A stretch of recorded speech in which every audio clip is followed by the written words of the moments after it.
Sorry, I'm running a minute late. Andrew, what's going on, man? How are you? I'm good. You're the first video that popped up on my screen. Everyone else is off, so I figured I'd test my volume on you. But it looks like I gotta turn this up. Now they're coming on. Look at that. Can you hear There me? we go. Issues of mine.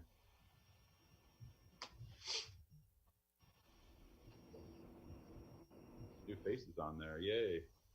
Hello, Andrew. Hello, Doug. How are you? I'm wonderful. How are you? Good. You got a nice little scenery back there. I like where you're sitting at.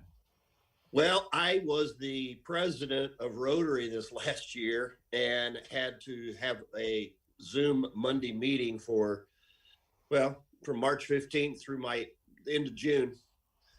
So this is actually my kitchen. And it just is kind of a convenient place to do it. So it looks good. Mine's a storage closet, it looks like.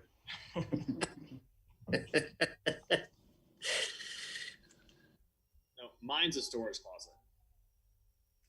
It is, actually. What are those? Yeah, my wife is home with the kids right now and also has to do her work and her doctorate work, and figured out that our office being like adjacent to the play area means like no work can possibly get done. So we're looking for like that secret space that wasn't obvious that we can use. And I thought maybe I found it in the attic. And then I went up there and definitely overestimated the size of that area. And according to the internet, if I do anything in my attic, the whole house is going to tip over. So I don't know, but we do have a walk-in closet, like a kind of a halfway walk-in closet that looks more and more like a quiet office space every day. So we'll see how that turns out. All right, so we're getting people on. Hey, where's Wayne? Bill's normally here, but he has a picture up, so I hope everything's all right with this technology. It's about 9:04. We usually start about 5 minutes late because folks start kind of logging on around 9, particularly when we get new groups of people to download something. And we got a fairly light agenda. Got a few folks connecting via audio.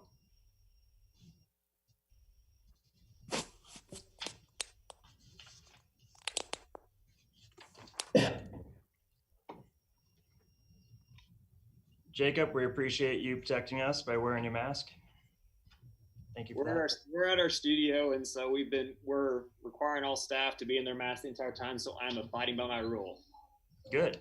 I friend Chloe, she's the doctor, she's a lung specialist over at Wesley Hospital, and she's told us that she has to wear her mask even when she's in our office because of COVID and the air ventilation system, and so it's probably smart. We did install some these air purification things in our studio. We got 3 of them in this studio and 3 of them in our other studio on the west side. So it's a lot of technology I don't understand, but they're working, is what I've been told. Good. I hear there's like a light technology too that's supposed to kind of zap viruses, and I think some airplanes have switched over to like it's like an addition to the fluorescent lights or something that is supposed to help sterilize the air. But there's a lot of technology. That's what we have. They're installed in our HVAC. You can't see them because they're up in the HVAC, but it's exactly that. It's a light and the particles that it shoots out in the air. What they say is if someone sneezes before it even hits the ground, it's killed whatever is in the sneeze. And then other Orange Theories down in Texas have been using them, and they've had studies done in their studios, and it's drastically improved the quality of the air in the studio, which has been awesome. Wow, that's awesome. Sounds terrifying, but awesome.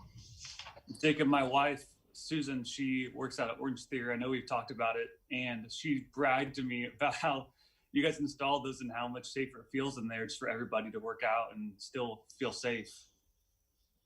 So getting back to the gym is one of those things I think I miss the most. Like I spent a lot of time painting and making my like utility / laundry room into a acceptable gym, but I hate working out in it because you can't.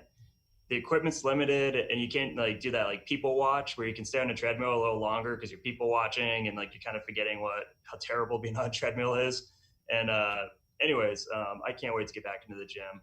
And I probably have to check out Jacob's gym to be quite honest, because I've seen it on the internet. And I go to Planet Fitness down in South Wichita because it's cheap. And also, this sounds terrible, they must not be very active voters there because no one bothers me like at all. Like I don't think anyone has any idea who I am.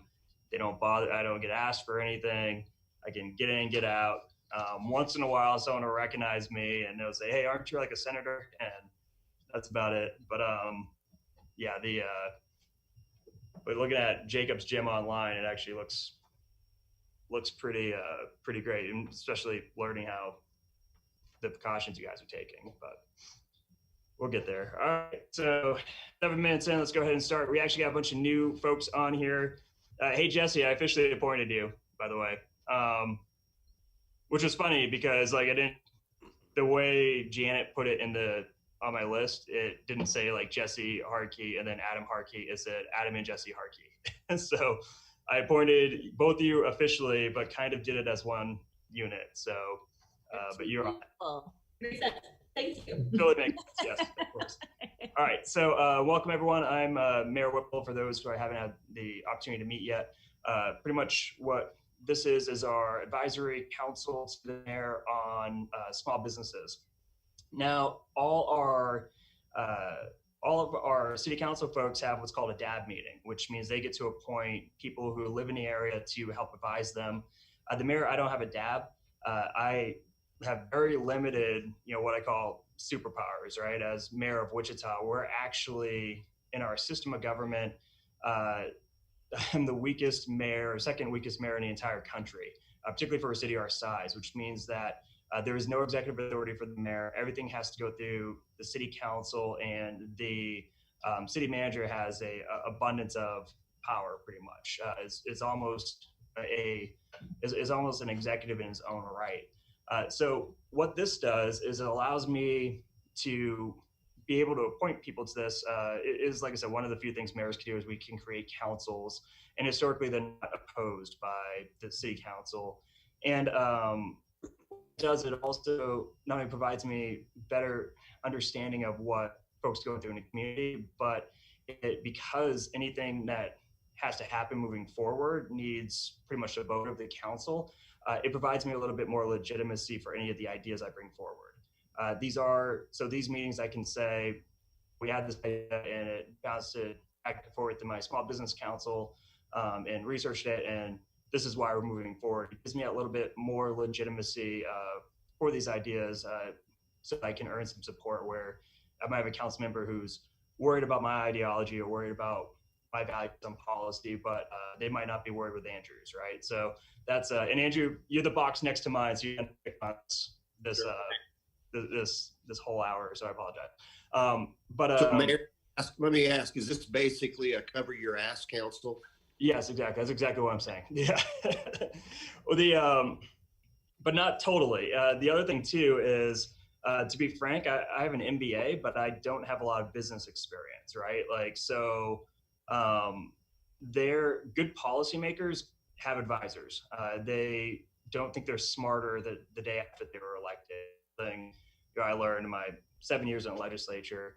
So this also helps with that to make sure that not only is our policy hitting on the needs of the community, but it doesn't have unintended consequences. So a lot of times in a legislature, we pass things, it passes like pretty much unanimously, and then the next year we have what's called trailer bills, where the terminology, we had unintended consequences with this legislation, which means like we screwed it up. And at the city level, we can pass things pretty quick. And because we only have one body, it's not going from the House to the Senate to the governor, which means we have to be pretty robust in our vetting of policy. to make sure that doesn't have these unintended consequences. And also, and this council has been really helpful with that, particularly going through COVID, saying, well, if we go that route, you might demonize this industry over that one, or, just getting the feedback about different ways, particularly early on, we had a lot of folks who represented the cosmetology industry when cosmetologists were pretty much targeted early on, and they were offended because their training allows them to trains them on sterilization and so on of area, and they showed that we don't have outbreaks coming from hair salons, right? Like, so they were very good at ensuring they had a voice on this council, which helped me, talk about their issues in different circles. So originally I had this set up as like 3-month terms, because what I want to do is get people who don't mind being on for a short period without actually committing for a full year, right? And then how this has moved forward is pretty much anyone who wants to stay on, I'll keep you on, and because I want folks to serve. But also, if you can only do 3 months, then that's all we ask of you. Like that's also great. We're glad we had you for those 3 months. And I try to match this council with, because it is 3 months, with new membership with whatever is really going on in our current economic situation. So again, early on, it was very heavy in the cosmetology industry because they were really getting hit hard with the state mandates. Then we brought in a lot of folks from the service industry who are still getting hit hard. So it's the bar, it's entertainment. And also we brought in health gyms. We brought in Jacob. We brought in folks who pretty much needed an elevated voice in this current time. Everyone who's new here, you were nominated by someone else who is either currently on the board or was on a board previously. And that's usually how I do it. I just ask folks who are already in this community to give suggestions, shoot emails, give suggestions. And we really don't do much of a background check, to be quite honest. So please don't embarrass us by doing something crazy on social media. It's very loose to get on a board. I want to make this more inclusive than not. I think that a lot of boards, and I don't mean any offense by this, are almost like the same type of people being through to different boards. Like these are all the safe people, and they kind of all get just appointed to all these different boards. Every other year they get like a different one. I want to bring new people to the table. So I try to be more inclusive and look for ways to activate folks instead of, looking for ways to, I guess, weed folks out. So with that, is there any questions about the sport? Oh, one thing I should, before we open the floor up, this is a public meeting. One of the reasons why I do the appointments is to make it official, which means that we're open. This is recorded and it's probably live, actually. I think it's on our YouTube. So anything you say here will be actually, it's like we're in a room full of folks or full of the media. So just take that into consideration. Because it feels, eventually we get kind of comfortable with each other. And this is, by the way, this is my problem, not anyone else's problem. But like, you get kind of comfortable and you might make jokes, or you might, just mindful to know that whatever you say is actually out there. So if you are knocking, I guess, the business next to you, you probably don't want to use their name. With that said, today we got not a short agenda, but an easy one. Every week or every other week is when we meet, unless we have an emergency meeting, which means emergency meetings usually is we got something pressing coming down, and we want to make sure that I get your input before we talk about it on the council. We've only had like 1 or 2 emergency meetings this whole time. So usually it's about every other week, same time that we meet, and then we have an agenda. Janet will pass out the agenda. What we discuss on this call will have minutes. We have someone who takes minutes. She does a great job. Those minutes will be mailed out to you. And just like any meeting, we actually approve the minutes and go through the agenda. At the end, if we have time, we usually kind of open it up to other things, to other discussion. But if you have an item you want to talk about in the meeting, we ask you to bring it up and put it on the agenda. And that gives us time to actually research the background of the item. We want to have this be I guess more comfortable, where we can have like open dialogue. It's not like a formal meeting, but also formal enough where people have a chance to kind of research what we're looking into. It's not just, I guess, thoughts of the day, right? Like we want that, but we also want to give members opportunity to check out other issues. So if we have an item come up and we put it on the next agenda, that gives Sarah an opportunity to go ask businesses in her area about it, right? It gives Andrew an opportunity to kind of tap into his network about this issue as well. So that's why we have the agendas, and that's why we try to keep that part formal. But again, feel free to kind of venture off into different topics, when we can, because that conversation leads to a future agenda. So that's my brief overview. By the way, my talent is talking a long time because I'm in politics. I'm also in higher education. So I'm very long-winded, and I apologize ahead of time. And yeah, I wish I could fix that. Okay, so we're going to get into the approval of the minutes and then introduction of new members. To be honest, we're probably going to go through and just introduce everyone. But new members in particular, give us a bit of your background. But I want to make sure, because some of the new members might not know the previous members. So we might as well actually not just, I guess, point out new members. So, but before we get to that approval of the minutes, does everyone have a chance to check out the minutes?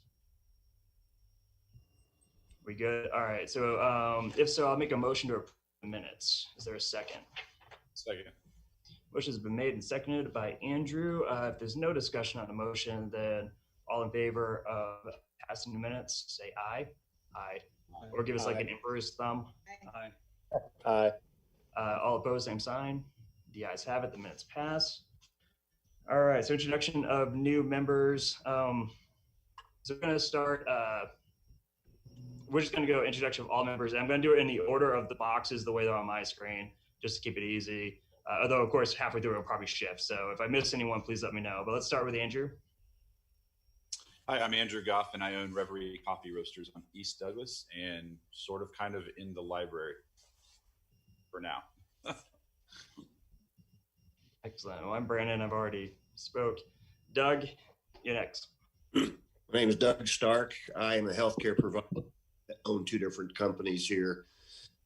One that houses folks with dementia called Comfort Care Homes, and one that sends caregivers into your home for care called Comfort Keepers. 27 years in. Welcome. Alex? My name is Alex Thomas. I own a couple of bars and a venue here in Wichita, the Cotillion, Lava and Tonic, Lucky's Every Day, Kirby's Beer Store. Welcome. Natalie? My name's Natalie Greenlee, and I own the Health Connection. And then we also own another small business out in Rose Hill called Auto Body Connection. So we're on West Douglas and North Rock Road. Forgive me, what's the Health Connection? We're an alternative medicine and holistic healing store. Oh, nice. So we carry but we also carry all natural items like laundry soap, essential oils, and I also carry a bunch of like ICT swag too. Good. Awesome. Thank you. Is it Andrea or Andrea? Andrea, and I own The Hive. We're a women-focused co-working and networking community, and we are in the first floor of the Orpheum downtown. Welcome. Sarah, you want me to come back to you? Or Sarah Haymaker? I'm here. Can you hear me? Yeah, we'll go to the other Sarah. We'll go to Leslie. Yes, go ahead. Sorry, I was talking to Haymaker, but now I'm going to have you come in, Leslie. Go ahead. Oh, sorry. I'm Sarah Leslie. I own Leslie Coffee Company in Delano. All right. Jared. Yeah, I'm Jared Bowie, and I own Wichita Banners and Engraving here in Wichita. We just started during COVID.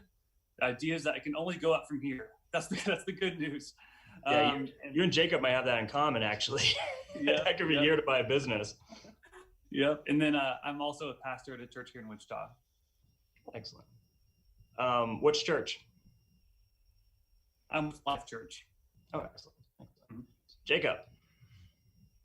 Yeah, Jacob Wayman. My wife and I, Orange Theory Fitness. We have 2 locations, one at 29th and Mays and then one at 13th and Webb. Like Jared, we started in the pandemic too. We purchased the businesses back in January, so I can't believe we're coming up on our 1-year anniversary for it. Feels like it's been like 5. Yeah, yeah, I feel the same way. Starting in January, thinking everything, this is the year of opportunity and greatness, and then boom. But glad you guys are here. Mr. and Miss Harkey. We have a number of entities, Hartkey Presents and Wave, Adams Co-owner of Cotillion with Alex, a few other people around the state. We do events and have figured out federal and state lobbying this year, I expect. Yeah, one of the, good things for us, but terrible thing for really the Harkeys is that they give us an update on what's going on in DC if they are part of an organization that has a lobbyist there. So we usually get an update from them, but like I said, it's because we need DC to take action. They're not taking action, so it usually ends on a stressful note. But we appreciate their ability to be that direct connection to Washington and give us kind of on the floor knowledge of what's happening. Amber. I'm Amber Beck. I'm the Executive Director for Wichita Women's Initiative Network, do employment for survivors of domestic violence. Excellent. So Jan Johnson is the person who assists me. She pretty much makes sure the meeting goes well. City 7, that might be on your screen. I believe that is our YouTube channel, or the our PR person who ensures that we are following the Open Records Act. And Tina is the person who is taking our minutes right now. So Brooke is on. I thought Facebook told me Brooke just had a baby though, so I'm not sure if she's going to be. She's kind of listening. Brooke, you here? Did you have a baby just now? I did last Friday. That's why. Not just now, but you know what I mean. Yeah, like congratulations, by the way. Wow. I'm there in a messy bun, and then we're demoing our bathroom right now. So things are crazy at my house. But so well, congratulations. That's amazing. Thank you, baby boy. Oh, awesome. What's the name? Arlo. Arlo. Okay, that's awesome. Glad you can make it. Thank you. So I'm co-owner of Public at the Brickyard. And obviously a lot's changed for us this year as well.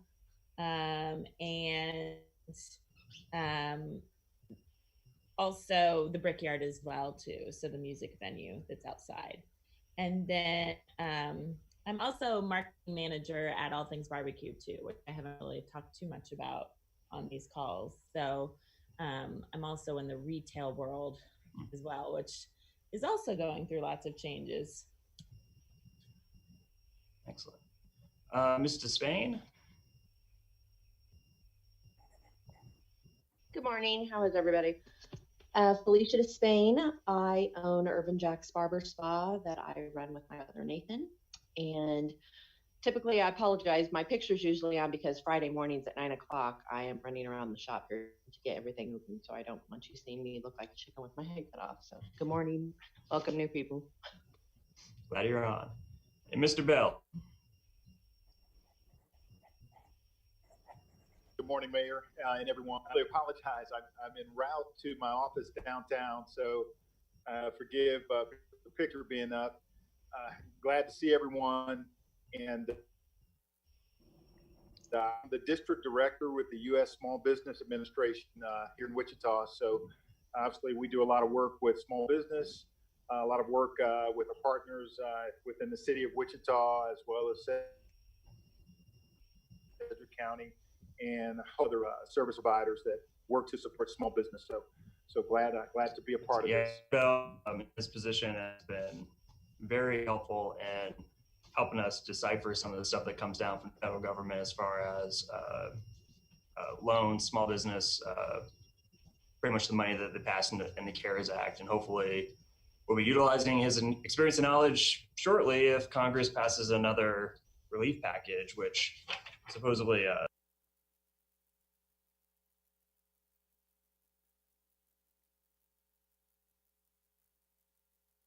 Yeah.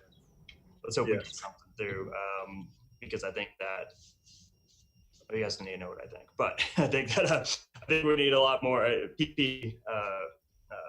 PPP really kept small businesses alive. I think it's drying up certain folks. So, Mr. Miles.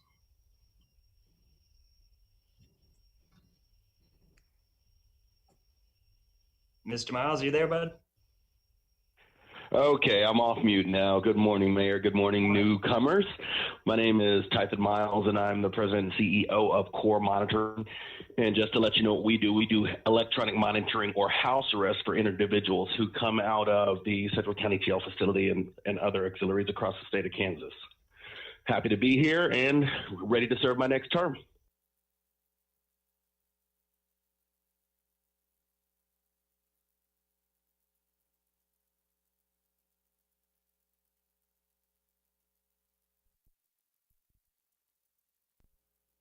Yes. Sorry, I'm sorry I wasn't available. I've had liquor on the phone with PPP and idle questions. So I'm Sarah Haymaker. I am the Deputy District Director for the U.S. Small Business Administration.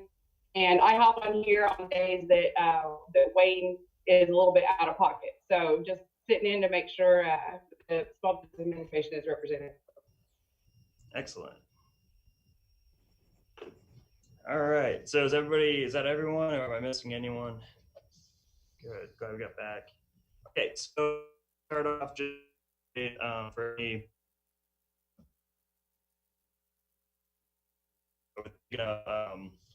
Anything's past or official, but we're gonna. And Wayne, I know you're driving. If you want to get moved to lower down on the agenda, we could do that. But if you're willing or able safely to give us an update, we can have an update now.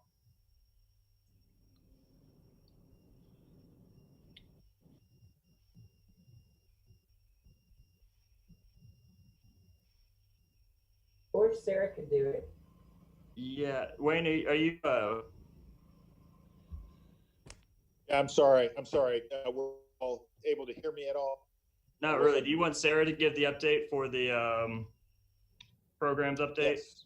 Okay. Yes, so that'd be great. I had Wayne on the agenda, so I didn't know if he was delegating Sarah to do it. All right, Sarah, can you give us an update? So, like you mentioned earlier, we're waiting on new legislation. There is several versions out there, but yesterday the Senate Small Business Committee had a hearing that I sat in on. There's some really, really good options in there that they're discussing, not only for the new legislation, which would be another round of PPP, this, instead of it being payroll, but being based on lost revenue for business, because we're kind of past the payroll point at this point, needing more operating for business. So that's one of the items that's being discussed, but there's also in discussion changes to the existing programs that are out there, as well as how it's impacting previous PPP borrowers, as well as folks that did idle. So the current issue right now is that anybody that took that idle, that's reducing their forgiveness amount of their PPP loans. So they're ending up with these very small, I say very small, less than $10,000 loans that they were not anticipating. The lenders weren't anticipating having to service those loans. So there's discussion about correcting that section of the CARES Act, Section 1110 actually. Additional discussion is on extending the SBA debt relief, where SBA would make another 6 months of payments on existing loans on behalf of the borrower. One thing that did come up this week is that all of the folks that had existing SBA loans prior to this, the lenders are going to have to issue them 1099s on those payments they receive from SBA. So therefore, potentially impacting, their income for the year 20. So that was. There's also the other issue with people that got PPP loans. The IRS is saying they have got to report those, or they can't take those on 2020, even if they their forgiveness yet. They're supposed to act as if they had their forgiveness, and therefore it's going to be impacting their ability to take deductions on their 2020 taxes. So those are the big issues that are being discussed in Congress right now, because we don't believe, it was not really, didn't seem to be the intent of Congress to impact businesses this way, leaving them with small loans that they weren't anticipating, or impacting their taxes. So really very good discussion with the Senate yesterday. It's very bipartisan. It's really going well. So we're hoping that there will be some very nice fixes for what we've discovered is not working exactly correctly or as anticipated for the existing programs, as well as moving forward on some new stuff. Okay, very good. Any questions for Sarah? I've got a question. I was talking with a restaurateur last night, and I had not heard this, but I'd heard he was saying that there's talks of raising the forgiveness from 50,000 to 200,000 on the PPP. And I've never heard that. And so I'm wondering if anybody else has heard that, but also Sarah or Wayne, if you could clarify that there may be talks about raising that, because a lot of us are sitting here not yet have filled out our apps because their bankers are holding out. So right. Curious. Has been in discussion the whole, so anywhere from 150 to 250 on that blanket forgiveness, but it never happened. And so that's the 50,000 was done by SBA. That was not congressional. SBA did that on our own, because that 150 that we were anticipating never happened, because the legislation never got passed. So there was a range of proposals from the 150 up to 250 even. Whether that is still in play or not, I'm not sure. Yesterday in the Senate committee, a couple of the folks said, that's really not important. We're not interested in it. So we'll see what happens. That's going to be up to Congress. SBA did all they could with the 50. We'll see what Congress comes back with. But that was early on part of the discussion. Further questions? I'll just add that I believe NPR today reported that right now this is going through the two chambers of Congress. Of course, one is the House and then the Senate, and they are usually not known for working well together. So this is all very good progress. But I understand that the executive branch has also began to suggest policy direction or plan of their own. So there's probably going to be a lot talked about, but not sure what's going to be changed. It's interesting. Being from a legislative environment in Congress, I think is like a lot different than anything I've experienced. Usually when the executive branch comes out with something, they might just be talking about values, or they might be actually posturing for true position on policy. But my understanding is that came out just like yesterday or the day before. So it'll be interesting to see if there are any major changes. I hear, and Sarah, you can let me know, that one of the big holdups right now, or though it might just be messaging for values post policy, is the stimulus checks for individuals. I think the more progressive wing of the House is looking for that, but I'm not sure if they need it for the votes. I think that they probably have the votes to get through what the bipartisan legislation has in it.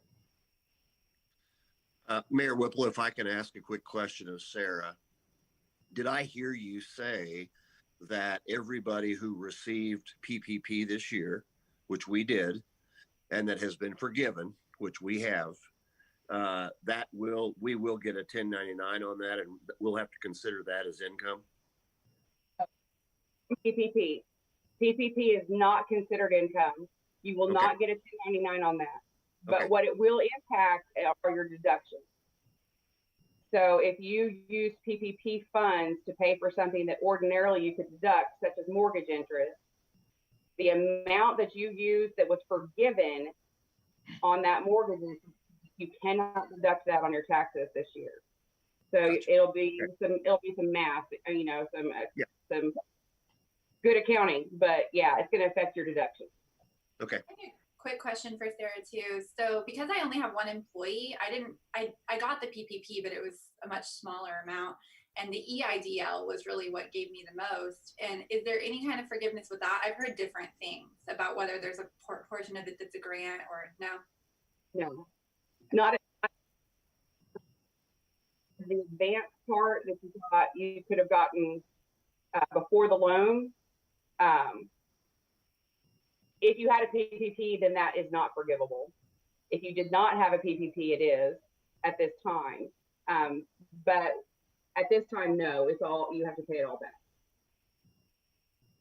Just to clarify something too, on the non-deductible part, is that also for employee wages and payroll costs? It's not deductible for that as well? Anything that you use the funds for that deduction is going to impact as it currently stands. I know, right? It's like getting the divorce without getting the marriage. That's what I've been saying. With this new round of possible PPP, are they going to have like a cap or anything, or is it going to be limited to what industries can have it, or is it just going to be all bets are off and everybody can go after it? So that's the part that's not clear yet, and that's going to depend on what the legislation actually says. What they're looking at is, so far, what they're looking at is a range of, you have to show your revenue from a similar quarter from 19 versus a quarter this year, and compare those. And there's a range there where they're saying, at first they said anybody that shows a 25% loss, a reduction in revenue of at least 25% would be eligible. Yesterday, some of the discussion was people that are in restaurants or other hospitality things, maybe that's 50%, maybe they're eligible for more. So we're going to have to see what they work out, but what they're talking about is to qualify, is that it would be a range, of what your revenue reduction was in order to qualify. And then as far as what the amount would be for the working capital we're talking about, that was where the discussion came in, that it may depend on industry. So we'll have to see what they come with. This probably isn't a question for you. It'll probably be a question for my bank, if they end up passing it. So we were in a unique situation because our business didn't exist in 2019. Our EINs did. The actual business, we purchased a business, but we had to set up new EIN numbers. And so we struggled with getting PPP. Finally we got it. So I'm hopeful that, if we work with the same bank, we'll be able to get it, not run into that issue, but we'll see. And I hope the same thing is that there'll be provisions for that, where you can potentially show what it was previous owner, or what it is comparable in the area, something along those lines to justify the amount. All right, other questions for Sarah? Yeah, I have a question. You said that the working capital, like if there's a working capital PPP, that would be based off of 2019 revenues, correct? Not necessarily 2020, because what may happen in some folks' situations, since you cannot expense forgiven amounts, there's potentially showing less loss, right? Because we're not expensing our normal mortgage interest, utilities, et cetera. Some of us have been able to eke out some revenue during the pandemic. So, there becomes like a weird pocket where some may actually show profit, even on paper, because of forgiven expenses. So, two-part question for that working capital. Will they look at 2019 revenues? And if they're going to, then you compare it to loss. I guess just a general revenue builder, it would have to go to 2019 as opposed to 2020, correct? I would assume. And then for businesses, one of my businesses, one of the things that we had difficulty with in like state grants. Lava and Tonic, we started in October of 2019. Pandemic hit March of 2020. So much like the Orange Theory folks, you know, we didn't have a comparison for 2019 revenue because we were only in existence 2.5 months of 2019 and 2 months of 2020 before the pandemic hit. So all the Spark grants didn't apply to us. But the question would be, will that, do you know of any, you know, PPP worked out because they let us take a shorter snapshot for the payroll. Do you envision that occurring with working capital on the PPP level for working capital? I don't write the law, so or the rule once we have the law, but that's what makes sense to me is that you're going to have to prove, you know, what your operating expenses are. You know, even if it's not in comparison. I mean, the eligibility piece is are you down revenue from a you know comparison period from before. The loan or the you know the amount that you would be eligible for, in my mind, will be based on what your current operating expenses are, and then you have to provide you know documentation that shows you know, what your operating expenses are, regardless of what they were before. It really should be based on your current operating expenses. So we'll see. It really, to me, sounds like if you're familiar with our economic and disaster loans that we do, that's done straight from SBA, no bank involved. You know, those are working capital loans. So it sounds like it's kind of a blend of those as what they're proposing. So yeah, we'll see what they come out. But that's what makes sense to me is that it would say, okay, well, what was your, you know, what does 6 months of working capital look like for you currently right now?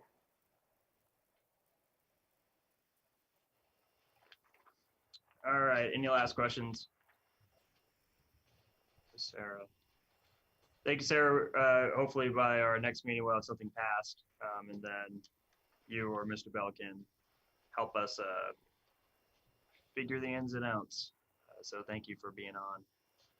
The next on our agenda, Andrew is going to give us an update on an app project that we discussed in our previous meeting. This should be quick. It's not really gone anywhere, and that's simply because the last organization we brought it to, first of all, for all those that are new, I should probably bring this up.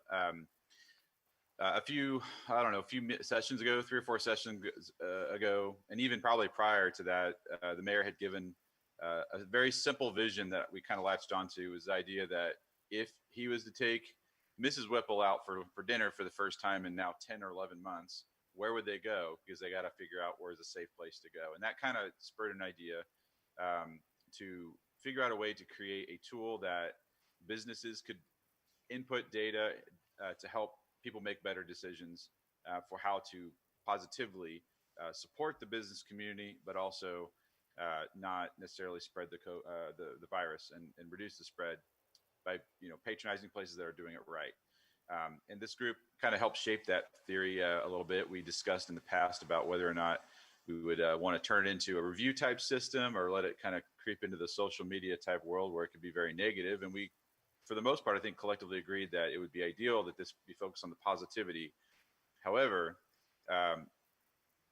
what it morphed over into then would be but a way to communicate directly with business owners who have supplied their information saying they want to be compliant, but maybe they need to know when they're not. For example, if a person came into my shop and saw one of my staff not wearing a mask when we've been clearly saying you got to wear a mask, I would like to know that. So anyways, I brought it to some tech developers to look at who have been slow for work and looking for an opportunity. I have a funding agency in place to help pay to have it designed with some donors, and I have other backup donors that are interested in participating if we can get it off the ground. I've gone to 2 entities, one of them being the Greater Wichita Partnership, who felt like it really wasn't a good fit for the type of organization that they operate. It's just not really their focus. And outside the scope, so that they suggest I see the chamber supporting small businesses makes a lot of sense to be able to help support their members, but they had some issues with the long-term prospects of being able to maintain it, Also, they're very busy like everybody doing other things. And so this is just tacking on an additional task they don't have a person for. But then simultaneously, we probably all noticed the Kansas Leadership Center start rolling out their Kansas Beats the Virus program, which when you read the content of that program, which everybody in this group should hopefully do that and go engage and have a meeting with them, it made a lot of sense to do that. So I met with Ed O'Malley to discuss the possibility of figuring out a way to weave this tool into their program, but then also allow it to be something they keep forever. And the point of this is to not just give someone a tool and they got to take care of it and maintain it. We wanted to fund it to the point where it was covered for the first maybe year, 18 months to get through the COVID pandemic, and then allow the development team to help morph it into something that they could use forever. So the problem with timing, though, is that they're trying to have 1,000 meetings in like 21 days or something like that. So everybody is barely able to come up for air right now. But the idea was very intriguing, especially when it was considered that they could potentially enhance the work they're doing. And so they're thinking about it right now. They received kind of my 4 bullet points on why they should maybe consider it. I submitted that after I had my own first meeting with 3 other local Wichita and Kansas businesses in the coffee industry. And I did it through their program, and it was a really good experience. Sarah Leslie was on the call with us. And so I feel like that could be a great place for this to be housed. So where it's at right now is we have an organization interested in it.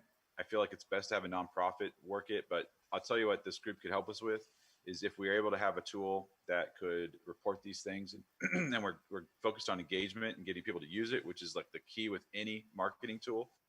Essentially, it's a marketing tool. How do we get people to engage in it? Because that's the number one concern this group has, and anybody's going to have, is whether people are actually going to use it. So, and that's where the thing will probably stop dead in its tracks. Is just, you could spend a lot of money to develop something, but nobody uses it. It was a waste of time and money. So anyways, that's the update. And I'm open to any sort of suggestions. And I will on the record, I'd like to say I did have this idea in mind that maybe the city would have interest in owning this in the future, and that's still a possibility. So there is one little thing too that the mayor brought to our attention a few weeks ago. This idea of creating some sort of a COVID safety pledge, a fairly well thought out idea for like what you as a business operator could say, we pledge that we value these things. It's a really big, robust list that they shared with us all. And that has been circulating around different channels. I think that this should house part of that, or if not, maybe be the place where this goes, where then people can take the pledge essentially. So just kind of consolidating efforts and not having 3 or 4 organizations doing the same thing, so. That's awesome. Yeah, and I spoke with the chamber a couple of days ago, who brought this up and wanted more background on it. And these are folks who I don't have a huge, I guess, relationship with some of them. So I think were generally curious on what the strategy was, and basically the overarching strategy, besides figuring out where I could take my wife out to dinner if we were to ever get a babysitter, is to the media love them to death. They're very good at kind of pointing out the businesses that aren't doing it well, and there are a lot of folks out there who own small businesses that really I think are confused with the information about COVID and the risk of COVID, and they're not representative of the entire industry. And so how do we start talking about businesses that are doing it right? How do we start ensuring, like restating that confidence, that consumer confidence that is required? So the app I think is a great idea. I would suggest maybe reaching out to Councilmember Johnson. I can talk to him a little bit today if he has a moment. The Black Alliance is actually, they have this Facts Not Fear campaign going on. So I met with Johnson earlier this week, and they I think received funding from the county commission into, I think the Council of Elders might have been the organization that received the funding, and utilizing the Black Alliance, which is a group of folks who from the African American community to get out pretty much an information campaign and also pass out masks and so on. They might be a good partner with this as well. If some of the other organizations you've talked to, if they're busy rolling out other things, it looks like the Black Alliance, who just had a press conference a couple days ago, their main focus right now is to pass out information and resources about COVID and about staying safe. So that might be something, and like I said, they have some resources right now with the county money. That might be something worth looking into as well. So my vision was that and I think everybody I've talked to is that like this being funded by the community foundation, just to be clear. And so they work with all kinds of organizations out there. And I think it makes sense to have it be something that all of these local organizations, be it the Black Alliance, it could be all the way into like, I don't know, any agency that wants to be a part of this would somehow have a part of this. KLC is a good one because they often work with a lot of these organizations by doing training. I mean, they reach the entire state. And that's the other thing is that if we look at a local Wichita group, we lose the impact of the entire state. And I mean, we all know by being on this and watching the news that our community's grossly affected by the entire state because of our healthcare system. And so it makes some sense to really not just focus on one spot on Kansas, but maybe open up to the entire state. And so, and that was kind of a criteria of them. So I think everybody can be involved. They can have potentially their own branded version of this if we design it correctly.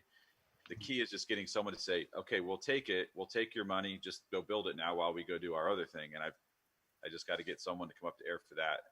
So, I mean, I talked with Tython on this on the phone, and I've not followed back up Tython because I felt like it still needed to go to a nonprofit agency to own this so that we're not focusing on any one individual industry or something. But I think we'll bring in these key players like food bloggers and people, because we know restaurants are going to be the thing that like will probably be the most utilized portion of this. We'll get people like Wichita by Evie Eddy involved in this, Denise Neal at the newspaper, and the Wichita Collective Collaborative, which is all the media. There's lots of places and ways we can get the information and word out. We just got to find its home and park it there so we can start to develop it. I hope it makes perfect sense. I know that makes perfect sense too. Thanks, Ty. And I think we'll have more answers as soon as I get KLC to pop their head up out of the crowd just for a minute. And they said they just get to take them a couple of days. It won't take them all month. I promise. Okay. Very good. All right. Well, we look forward to development on that.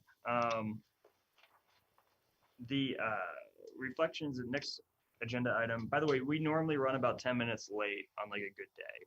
So if folks have to drop off right at 9, just drop off. There's no concern, of course, but that it's pretty common. So just by reflections on Small Business Saturday, we are, I'm sure everyone on this call is aware, trying to promote folks to participate in buying local, particularly this year where small businesses during the pandemic have just been hit with the blunt of this pandemic economically. I think it's 1 in 6 small businesses are closing because of the pandemic. We have a lot of folks who are doing online shopping right now, and part of the push isn't just to get out there and actually, go and buy something out of small business. You can do that, but also ensuring that folks know that they can go to a website and purchase gift certificates. Early on in the pandemic, we encouraged small businesses to utilize any type of taking money online type platform so that they could shoot off an email even and say, hey, we got your $50 and this is your $50 certificate. The goal is to get folks to spend money now on either Christmas presents or holiday presents. And once we get things up and running, people feel more comfortable going out, they can spend that then. And by utilizing that money now, we can actually try to give somewhat of a lifeline to our small business community. So it's something I believe the chamber, I think I saw some stuff on social media where there was some common graphics being used and common language being used to try to encourage small business, shop local, and gift cards. We made a video and I put it on my social media outreach, but we wanted to bring this up to see if there's more we could be doing on it, if folks are are seeing any type of, I don't know, anything that could be adjusted to make it more successful. Well, I'm going to speak up on this because I literally was looking at my gift card sales to help figure out if we need to order more, and was running the numbers. This conversation actually came up a couple of days ago too. With a member of the media was asking me about how can people support us? Can we just tell people to buy gift cards? And I said, actually, let me give you a scenario, and I validated it by running my numbers. But last year we sold about 211 gift cards, about $6,000 worth of gift cards in the last 2 weeks of the year. And that's great cash. It puts money in our pockets right away. We close out our books, and then in January, people come and redeem that. We're at our lowest sales of the year, and cash flow, it crunches us because we're giving all this product away and we have no new money coming in. And so they said, how can we help you? And I said, don't tell people to buy gift cards. Tell them to buy something off my shelf right now. Help me get rid of my inventory today, because it avoids paying tax on that money. Because if you take my inventory off next year, I'd pay tax on it for this year. And so I sell, like $30 gallons or half gallons, $25 half gallons of lattes as an example. That puts money directly in our pockets to pay for the goods and services that we have sitting on our shelves right now. So, so my point to the person interviewing was, when they said, what can we do to help? I said, you need to ask the local business what you can buy from me today that would help me. You buy my inventory, buy the products and services that we make right now, not in the future. It's a great gesture, and we love that people spend all this money on gift cards, but that's a future purchase later. And it probably will come when we have no revenue coming in. So just as a thought, because I don't think many people thought about that. No, that's smart. That's something I wouldn't have thought of. Are websites sophisticated enough where we could buy something and have you leave it outside, or a safe way to pick it up, where folks who are social distancing? Because the thing with the gift cards was people who are social distancing, who aren't going out, it was a way that they could help small businesses as well, without going into a store. Could we, I guess, if we go the route where, hey, buy actual items, could we encourage folks to have, I guess, curbside pickup? If I could speak for myself, but yes, we do curbside pickup already, and we have since the whole thing started, and it's been a phenomenal addition for people who want to maintain distance. That's absolute. Okay. So if I do a video on it, or try to push it, say, call ahead, and more than likely, there'll be some type of curbside pickup option. Pretty much if we call Andrew and say, hey, can you deliver it to my car? He's going to go out and deliver it to the car, right? That's not going to put anyone. Easy. Yeah, that's not going to put anyone at a disadvantage. I think all of us that sell goods have tried to figure out some kind of way that we can either deliver it or do curbside pickup, or have something that's really easy with no contact, just because we have to have something that we can kind of push just beyond what we normally do. What would be cool, but now it's too late. It's just because we're getting so close to Christmas already, but would be to have some kind of site that the city puts out that highlights those products. I don't know if there'd be a way to set up a Facebook group or something where we could just kind of quickly get out there what different bars, restaurants, coffee shops, I'm sure that even maybe Orange Theory has something that they're selling off their shelves, just to kind of highlight what you can buy as a gift from a local business. But obviously a website's tough at this point. So I got to look into that a little bit. In the beginning of the pandemic, and I don't have any spending power unless it goes through the entire council, and unlike the manager. So in the beginning of the pandemic, we actually had a woman who was a do-gooder pretty much, where a young person who created a website called ICT Response, and got small businesses just to volunteer information, and had a section for COVID info, section for small businesses for gift cards, she texted me and said, hey, 6 months passed and the website was expired, and asked if we needed it again. And during my conversations with some of the business groups, I thought that we were going to be able to recreate that type of website. So I asked her, I said, hey, I don't think we need it. I think we're going to get maybe a more established player to produce it. I don't think that's gone through though.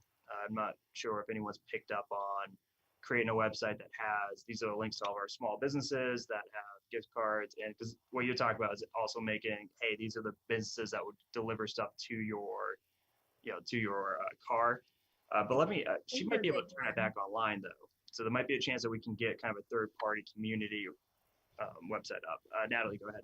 I think the chamber did one.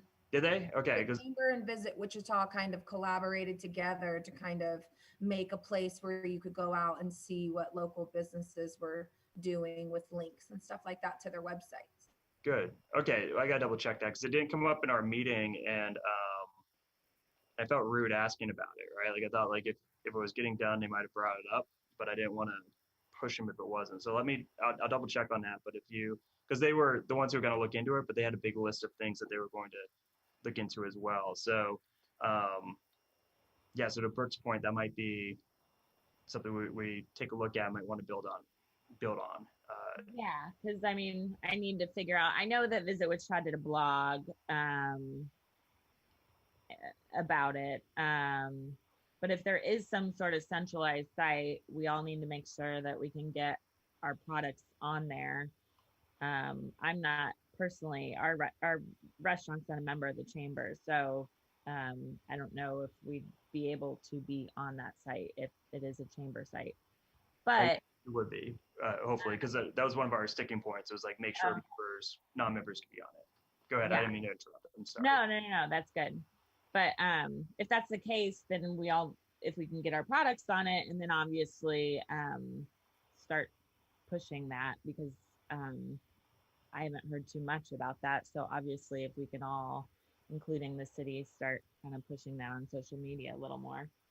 Yeah, I'm on it now. I think Sarah just put the link in, and it's actually, I shouldn't say it's actually it's a big shocker, right? Like, 'cause they've been really good with their website, but it's a pretty good, looks like a pretty good page so far. So let's if anyone has a issue getting their stuff on the site because you're a non-member, let me know, because my understanding was the agreement was to allow folks on the site as well. So we'll I wonder who I should email. The what? I wonder who we should email to get products on. Yeah, I don't know. I would just be guessing. I mean, shoot me an email if they don't get in touch with you, I'm sure. Okay. But because I could reach out to Andrew or even Gary if needed, but I'm sure they got someone on it. So Angie Prather is their director of communications, and a good friend of mine. So yeah, I would probably start there.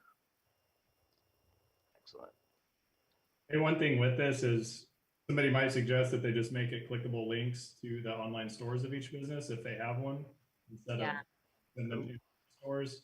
The way this is set up is pretty cool, but you can't click links to buy anything. So it's kind of important. Yeah. That's a good point. Yeah, because I thought you can click these pictures and get to, I guess not. Yeah. Yikes. Okay. Cool. So we'll keep pushing that. Good reflection, Andrew, on expanding out beyond just gift cards. That's a good one that we could be using. All right. So other stuff. I know we're running up on time. We've had some members drop off. Really, I think we got a lot of exciting stuff coming up with the first round of vaccinations. The governor on a call last week says she thinks we're going to have about 140,000 Kansans vaccinated by the end of December. These will be the more high at-risk groups. And then the next tier is essential workers.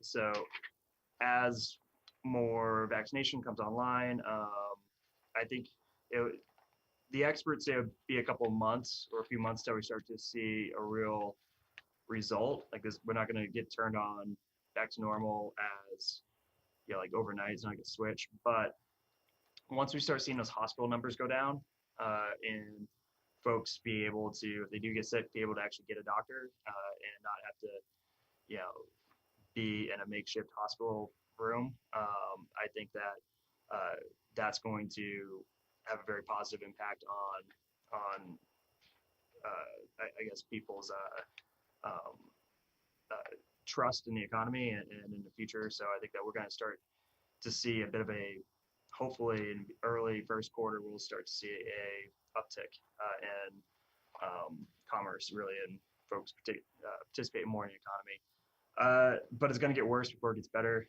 So just keep that in mind. Although we are having good news when it comes to the vaccinations, we should have another, I think the 14th is when I think another one will be approved.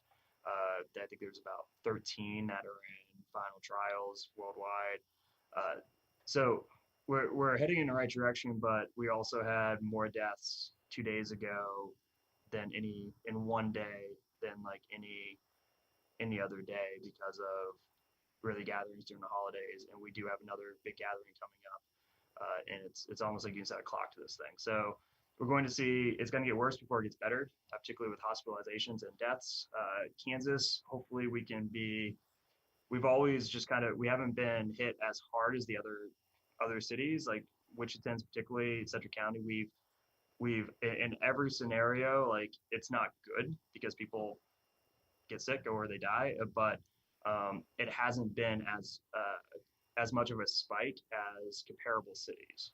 Overall, I think Wichitans are handling this better than some other places have. So the numbers came out Monday and they weren't like a huge jump, right? Like they're still bad numbers, but they weren't like they are in other areas. So there's some reason to be some hopeful, but it's going to get worse before it gets better.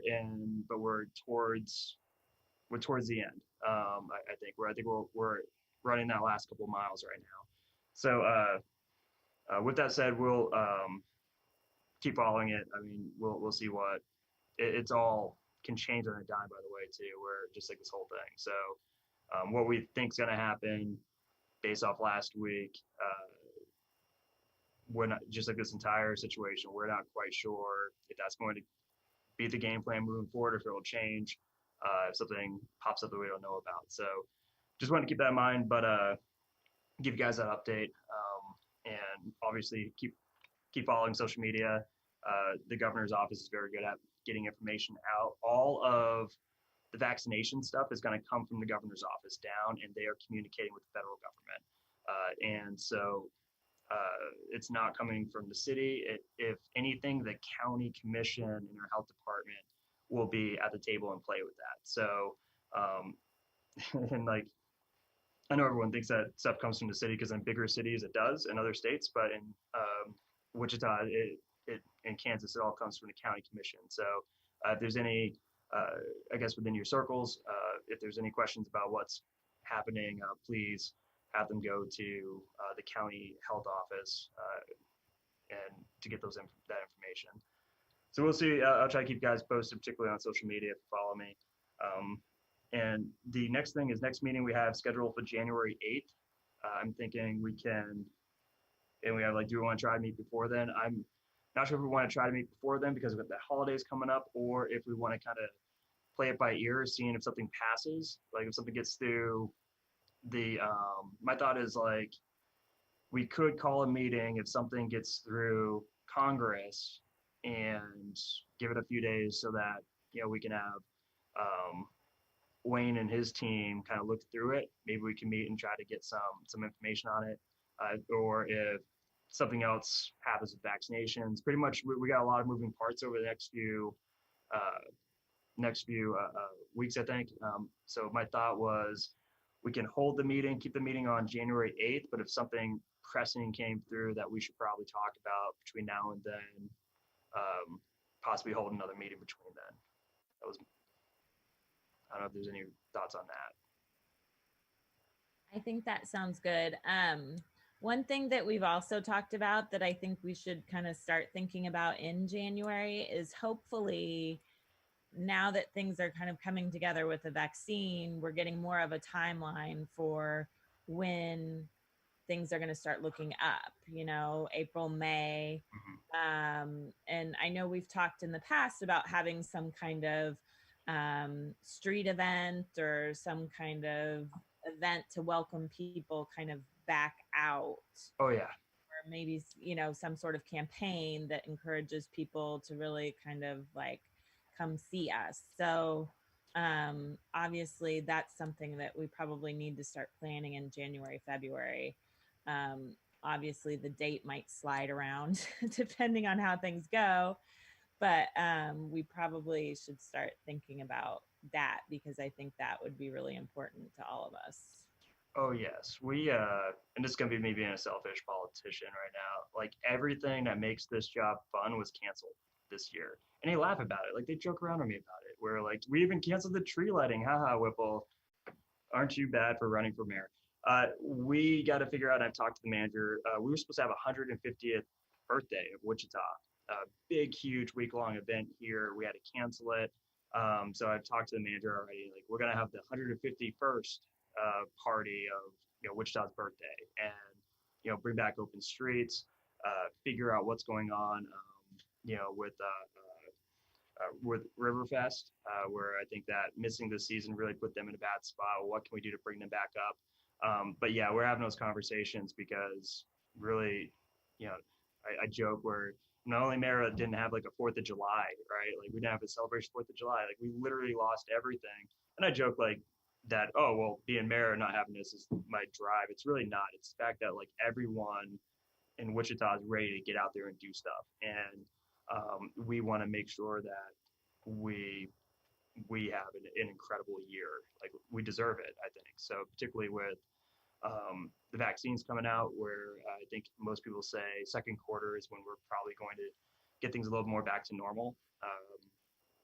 When that vaccination is going to reach, I think, more folks. So yes, and we should definitely have the business community at the table with that, so that we can make sure that what we're doing has the biggest impact, I guess, positive impact on you guys as well. But yes, just so you know, behind the scenes, that's something I'm very much pushing, because I think that, to be honest, also, and just, I know it's an open meeting and I don't want this to go to like, I don't want this to be out there as if like this is happening yet, but it's an idea that, we kind of owe it to our seniors, like, right? Like who didn't get graduations. Like we kind of owe, there's a lot of stuff that people have missed that we should be making up for lost time on. And I think that the city can play a really large role in that. And even if we're not the ones planning it, plan stuff around things so that this summer is just a summer to get out there and enjoy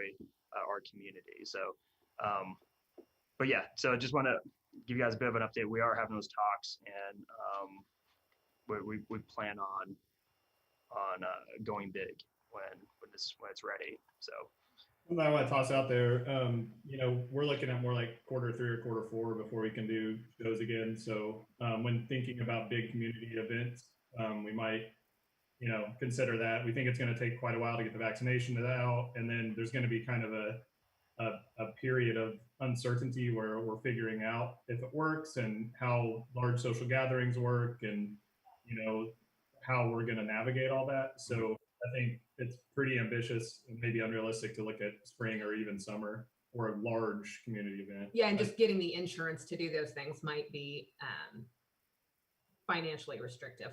Yeah. Right. And that's why we got to keep you guys on a call, make sure that we can do these events at a time when you guys can afford the insurance to also do your events. Yeah, I envision this when they talk about getting back to normal and they talk about herd immunity. They're talking about like 70% or above of the population receiving a vaccine or having already having natural immunity. I'm thinking also about getting back to earlier restrictions, right? Where we start knocking the testing percentage down to single digits, like having events where technically masks would still be required, right? Or outdoor events and that type of stuff. So where I think that while we start pushing through, and I agree that it's going to be the 3rd and 4th quarter, according to really Washington, until we start getting back to what they consider normal. once we start getting these numbers down, I think we're going to go back a little more on the type of restrictions we had in the beginning. So will we still need masks? Will we still need to be outdoors early on? Probably.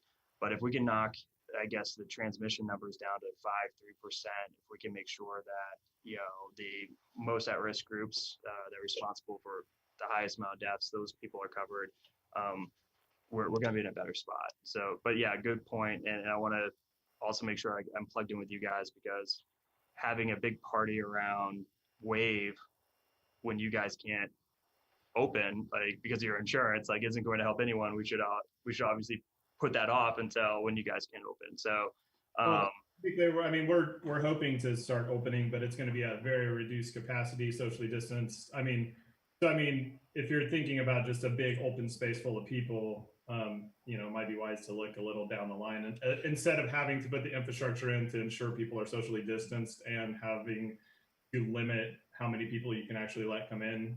Just when talking about community celebration, you want it to just be open and, you know, everybody can come and move about as they like. And that's probably not going to happen until third or fourth quarter or later. As well as if you want to get a large act, like a non-regional act that would draw more than, you know, a couple hundred people. I want you guys to bring back Wu-Tang, to be quite honest. Oh, Let's do it. I mean, we were supposed to have Method Man and Redman last summer. Coming back. They're coming back at some. We should get Method Man and Redman, and yes, perhaps Nas. Can you guys get Nas? Like, seriously? We should talk about this. Oh man, what if we got? Okay, so we're gonna do amazing things once this. Okay, yeah, like, and by the way, I do want to put out there, and I know we got to get off this, but I do got to put out there that even though I get excited and am ambitious about what we have to do, I also am surrounded by naysayers who tell me, by the way, Whipple, you got to do it this way. So there will be people in a room that will ensure that what we have planned will be safe. So even that's why I say, like, hey, I'm saying this now, and I hope the media doesn't tell me, you know, report this is going out. But the goal is to bring back the stuff we missed, right? Make up for lost time. That's my mindset, is that we got to make up for lost time. There are people who missed out on a lot of experience, and we owe it to them. You know, like, we have a debt to them. That's how I view this.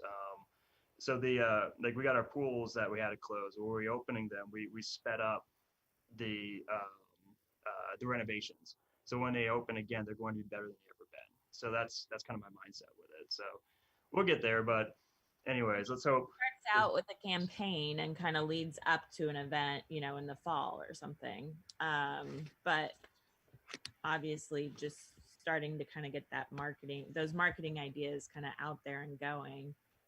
I do think maybe we should try to aim for something more long-term than just one event as well. I don't know if anyone else has been seeing articles talking about how we're going to have another Roaring 20s. And I love reading those because it's not talking about death and financial destruction. And so it really latched onto those. But I think that's something that we, you know, maybe do a campaign towards that. Yeah, start off with maybe a few events towards Q3, Q4 of this year, but also maintain that for the next few years, because it's going to take years for us to come back from this financially. And I think, you know, planting those seeds in the community's minds could be very beneficial to all of us. Mm-hmm. Definitely. The big thing moving forward is to, and I'd ask this group because you guys are influencers, but the fact that we are close to that last mile, right? Like, where you are, it still sucks that we're jogging. I'm, by the way, not a jogger. My wife is. I hate jogging. So, like, still sucks that we're on the treadmill, that we're jogging, but you can kind of see where you're going to stop. So that is very important to get out there, because I think that it helps limit people having risky behavior, saying like, well, I just can't live like this, right? Like, we probably can for a few more weeks, right?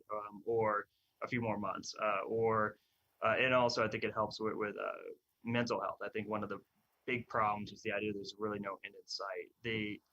The science on this, the tough thing was to crack the actual virus, right? Was the big bar to overcome was actual vaccine, and we hit that. Like, everything else is within our wheelhouse. We're talking about production now. We're talking about distribution.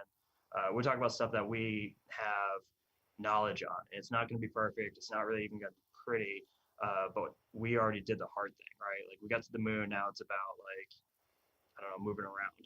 So we're going to, it's going to be interesting, but I think that we also have to have a positive outlook and utilize, and that's really tough for me talking to a bunch of business owners. I know, I'm sorry, because this has been the worst year for business ever. But hopefully we'll get to the other end, and we will do what it takes to make sure that folks are on the path to recovery. Okay, guys, it took you way too long. I'm sorry. It was my fault being long-winded, I know. We're 21 minutes past, which is beyond the 15 minutes that's acceptable to be passed. So we'll be on call. I'll shoot you guys an email if something comes down, or shoot me an email if you think we should meet. Also join our Facebook group. It's pretty much an open dialogue where, and I think past members are still on. We're not like kicking out past members, so we might actually get better discussion on this topic. But it's designed to be a discussion. And again, it's open to the public, so please don't put anything you wouldn't want on the front page in there. So with that, is there any other discussion? Just take a look at the chat for those bar owners selling alcohol to go. Just be aware of the lobbying issue that's going to. We could talk about it online somewhere else, but we need to start advocating because there's two big issues that need to be covered in that. Okay.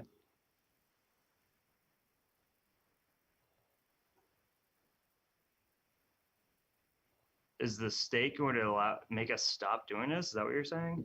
The executive order expires. So I guess you understand policy. It's going to require, because they took away the powers of the governor, it's going to expire. And so they're going to have to pass a law. Allowing it to stay going. Okay, good. Because even though we did it on our ordinance, you're right. We can't stretch beyond the state. Okay. I'll have legal look at this too to figure out what our options. Right. But the big deal, the deal is though, it's more politics. They're not going to let the governor likely extend it because they take away our powers. And the flip side is there's two lobbying groups, liquor lobby and the distributor lobbies are going to not support the restaurants because it infringes on their right to sell directly to consumers. So this is something that's going to be a battle. And so the suggestion is if you're a bar operator, Alex, I'll look at you. You need to talk to your liquor store and tell them to support liquor by the drink to go because it's going to, because their industry is saying they're going to not support it. And so we want to make sure that we get the support out so they can keep supporting us. So liquor stores had record profits this year. Like they were considered essential. Okay. There's one other thing if you make money off of booze to be aware of that we were not aware of until this week. And this is a federal issue, so there's nothing really we can do, but just I didn't know this and it's really good to be aware of. There's an excise tax at the federal level that's set to expire at the end of this year. So yeah, so we get to pay more tax on booze after December 31st. So Anheuser-Busch, I know, is lobbying to have that extended. Adam got hit up to do a podcast about excise tax on Wednesday.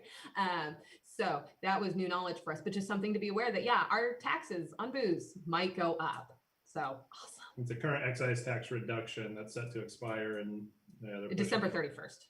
Right. Yeah. So it's pushing to be a non-issue, but just something to be aware of. Interesting. Okay. Of all the things to tax. Okay. All right, guys. Thanks a lot. What? It is a very popular thing to tax. Alcohol? Excessive tax, yes. Yeah. It's really fun. I really loved recently a morality tax on something when, there's other moral entities that aren't being restricted. But that's just. But I was on a tax committee and I'm a mod, right? Like, so I try to be a realist. And the reality is if you overtax alcohol or cigarettes, you actually create a black market. Particularly if your tax is ahead of surrounding states, you actually get people going over to Oklahoma, going somewhere else, filling up their trunk with a bunch of alcohol and selling in a parking lot of South High School to anyone, right? Like you create other problems. You reach elasticity, which means people are changing behaviors now because of the tax. So I worry about sin taxes because there's other background problems with it, but we'll see what happens. I guess we'll stay on it. All right, guys. All right. Thanks a lot for being on. Take care.